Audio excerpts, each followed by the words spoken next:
Good morning बच्चों।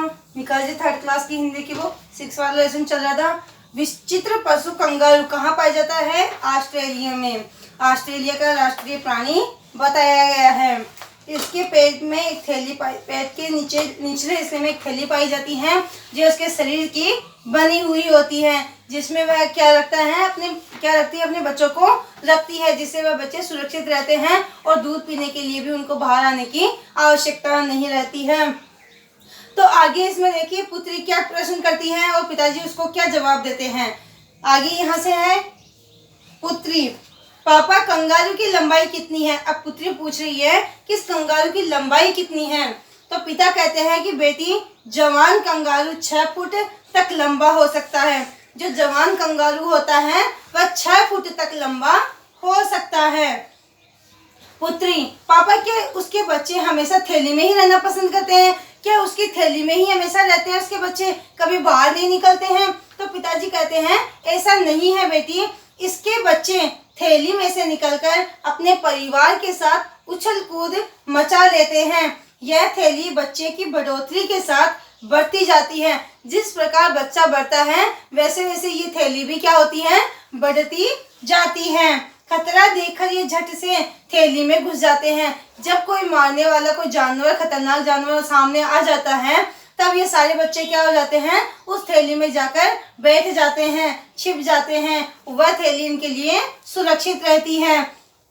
तो kangaroo की थैली बच्चों के अनुसार बढ़ती भी जाती है। मादा कंगारू एक ही छलांग लगाने पर भी बच्चे थैली में से गिरते नहीं हैं। मादा जो कंगारू है वह एक छलांग लगाएगी तो भी वह बच्चे बाहर नहीं निकलते हैं, नहीं गिरते हैं। इस प्रकार से वह थैली बनी हुई होती है।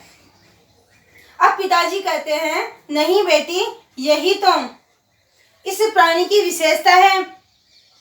मादा कंगारू हमेशा सतर्क रहती है। मादा कंगारू अपने बच्चों के लिए हमेशा सतर्क रहती है, कभी उनके ऊपर आंच नहीं आने देती है। वह बच्चों को कोई असुविधा नहीं होने देती है। पुत्री कहती है पापा, आज आपने मुझे इतनी अच्छी जानकारी दी, अब मैं अपने दोस्तों को यह जानकारी बताऊंगी। इसमें कुछ कटा हुआ है, शायद आगे आया हुआ नहीं है। तो यहाँ तक ये आपका लेसन कंप्लीट हो गया है। तो इस लेसन में क्या बताया गया है? विचित्र पशु कंगारू के बारे में बताया गया है। उसकी आगे की टांगें छोटी और पीछे की बड़ी होती हैं। उसके बीच के हिस्से में एक थैली पाई जाती है जो उसके बच्चों को सुरक्षित रखने के काम आती है। यही सबसे बड़ी उसकी विशेषता है। वह 6 फुट छलांग भी लगा सकती है, तब भी उसके बच्चे बाहर नहीं गिरते हैं, उस थैली से बाहर नहीं गिर सकते हैं। और जिस प्रकार से बच्चे बढ़ते हैं उसी प्रकार से उनकी थैली भी बढ़ती है। तो आपको भी अच्छा लगा होगा ये कंगारू की कहानी सुनकर कि कंगारू कैसा था, उसका विचित्र शरीर किस प्रकार से बना हुआ था, वह अपने बच्चों के लिए क्या करता था। तो यह कितनी अच्छी कहानी है, कितनी अच्छी इसके बारे में जानकारी दी है। आपको ये सब चीज़ें याद हो गई होगी।